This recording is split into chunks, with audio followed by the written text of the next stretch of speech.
सुंदरकांड में श्री हनुमान जी के दिव्य चरित्रों का बखान किया गया है। आदरणीय डॉक्टर अजय मणि त्रिपाठी जी कह भी रहे थे, और ये सत्य बात भी है, हनुमान जी के चरित्र का गुणगान करना, उनके चरित्र की व्याख्या करना और उन दिव्य चरित्रों से रस निकालना बहुत टेढ़ा काम है। पर फिर भी उन्हीं की आज्ञा को मानकर हम सभी मानस और श्री हनुमान चालीसा के माध्यम से प्रभु श्री राम और उनके अनन्य सेवक श्री हनुमान जी के दिव्य चरित्रों को श्रवण कर रहे हैं।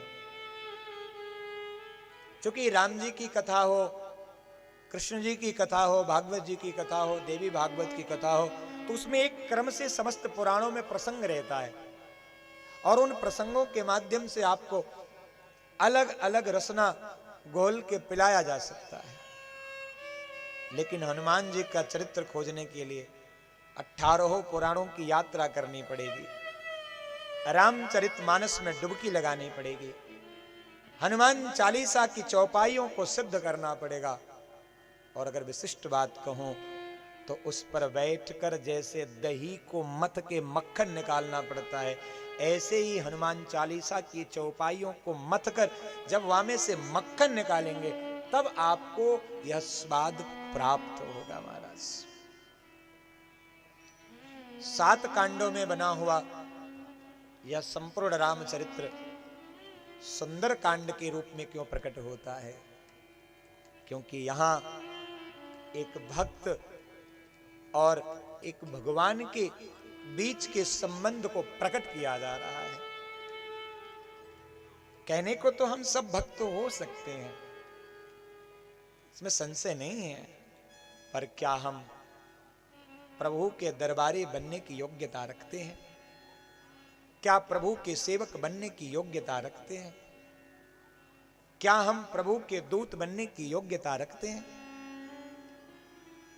अगर यह योग्यता है तो फिर आप भी हनुमान जी जैसे उस सेवक धर्म का पालन कर सकते हैं।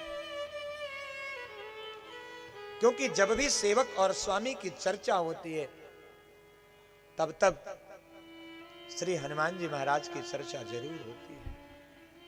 सेवक धर्म में जिस निष्ठा का निर्वहन श्री हनुमान जी महाराज ने किया है, उस निष्ठा का निर्वहन अभी तक कोई साधक नहीं कर पाया है। और इसीलिए श्री हनुमान जी महाराज जब मैया जानकी का पता लगाने हेतु समुद्र के किनारे खड़े होते हैं और सारे बंदर भालू जयघोष करके उनका उत्साह वर्धन कर रहे हैं, तो हनुमान जी वहां भी अपने कर्तव्य को नहीं भूलते। मनुष्य को कभी भी अपने किसी भी कार्य पर अहंकार नहीं करना चाहिए, क्योंकि आपके द्वारा इस संसार में कोई कार्य हो ही नहीं सकता है। कर्तुम अकर्तुम अन्यथा कर्तुम सर्वसमर्थमान वह ईश्वर है। वो चाहेगा कथा होगी, वो चाहेगा तो आप बैठकर श्रवण करेंगे, वो चाहेगा तो आपके हृदय में उस रस का संचार हो।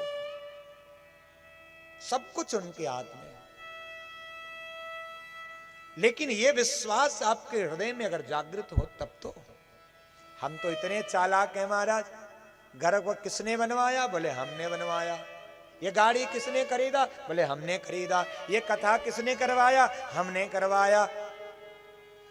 और आपके जीवन में कोई दुर्घटना घट जाए, काहो दिना कोई दुर्घटना हो गई, तो क्या कहते हैं?